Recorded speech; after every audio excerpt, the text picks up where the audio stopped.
Salaamullaahi calaykum. Soo dhawaada asxaabtayda.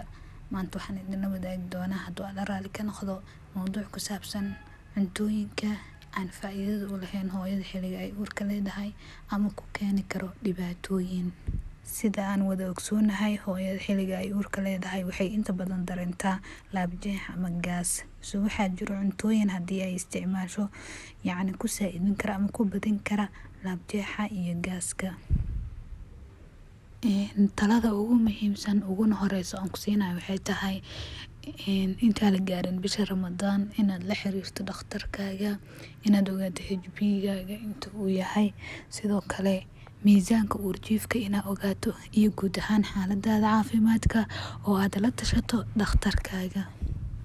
Midda labaad, iska ilaali wax walba oo gaas kuu kicin kara ama kuu keeni karo inuu kugu bato laabjeexa, maadaama inta hooyada uurka leedahay ay aad ugu badan tahay oo aad ay u dareento wax loo yaqaano laabjeex. Qodobka saddexaad, ha isticmaalin cuntooyinka saliidda lagu shiilo sida sambuuska, burka, macsharada iyo wixii la mid ah, sababtoo ah waxay kuu keenayaan dibiryo. Waxaad u ekaanaysaa qof dheregsan adigoo baahan. Xilliga afurka aad iskaga ilaali inaad ku afurto sambuus iyo bur iyo saliid iyo wixii la mid ah, cuntooyinka saliidda lagu shiilay oo ka fogaaw. Qodobka afaraad, iska ilaali waxyaabaha ay ku badan yihiin khamiirka ama lagu daray leebitada, fixisada saa u taqaanid, cajiinka khamiirka ku badan yahay iyo wixii la mid ah. Iyo nafahantooda waxay kuu keenayaan gaas ama laabjeex ziyaada ah.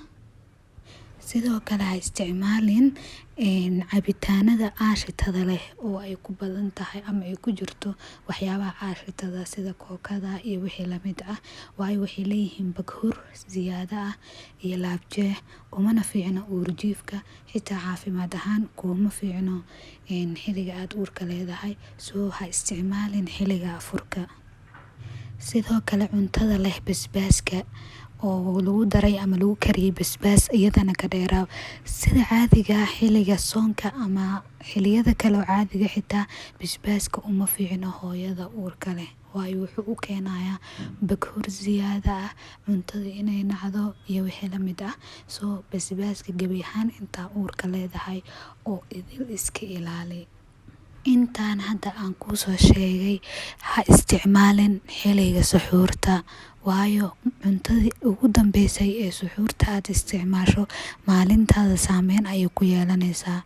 Xilliga suxuurta ku dadaal inaad isticmaasho oo aad doorato cunto aadan gaas kugu kicinaynin, xasaasiyad aada ku qabin, sidoo kale dherigna aad ka helaysid.